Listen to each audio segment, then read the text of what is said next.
Here I am reviewing the footage that Casey Neistat has put up of the Inspire 1 versus the Phantom 4 Pro versus the DJI Mavic. I haven't watched all his video yet, so I don't know if he's put commentary at the end, but this is just his kind of footage that he's doing. So I'm going to give my opinion from a photographer's and drone perspective. So the Inspire 1 Pro, that's now been updated to the Inspire 2, but this is saying it's 3,000 something pounds.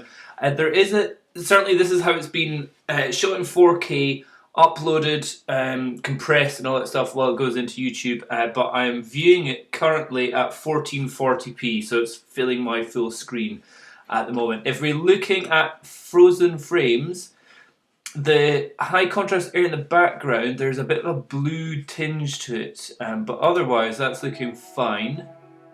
This one looks better. Okay, that is looking sharp from edge. There's a lot of sharpening going on in that bit. He's shot in 4K and he's brought it down. Now, the Phantom 4 Pro does shoot at 100 megabits a second, which is a benefit over the Mavic and the DJI Phantom 3. But I would say certainly that looks like a good image. I'll just mute the music in case he's got some copyrights on it. Yeah. This one does not look as good. So this is the Inspire 1 Pro for $3,500.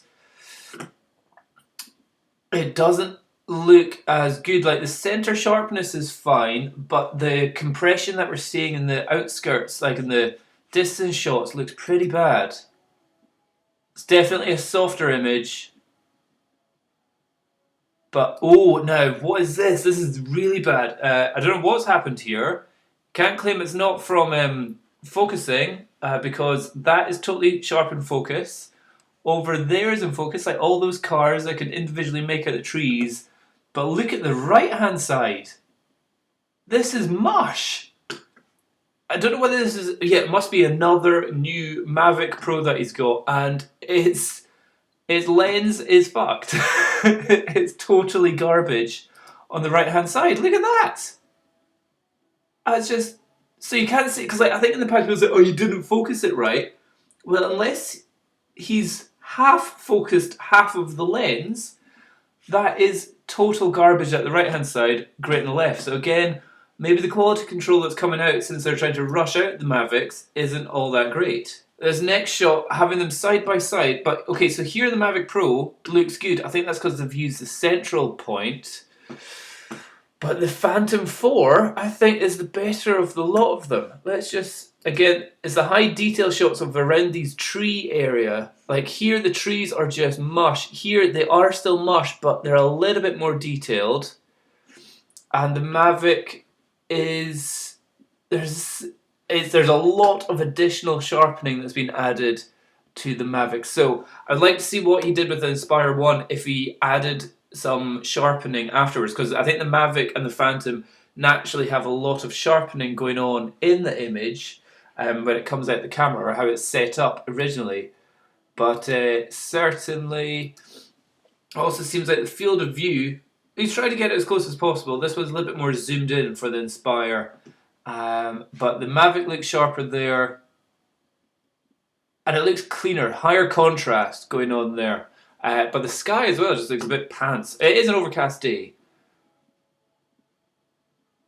Okay, what's this one? This is the Inspire. You can tell the Inspire is kind of gone crazy colour. Well, this is a place with crazy colours, but crazy colours and just a bit flat, which isn't a problem. You could easily adjust that.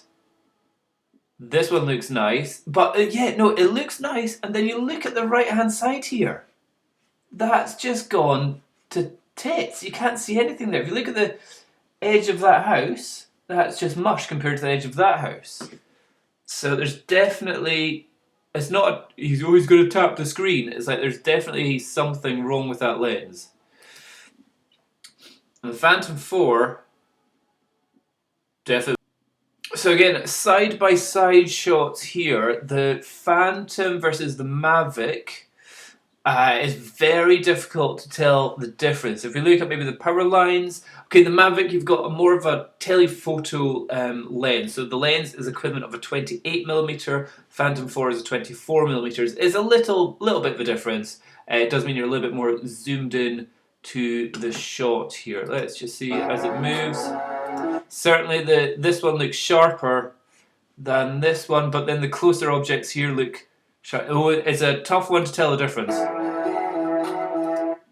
Certainly there's a lot of motion blur going on in like the car of the Phantom 4. There the car looks sharp and steady. And they were both going at pretty much roughly the same speed there, so that's very difficult to tell the difference.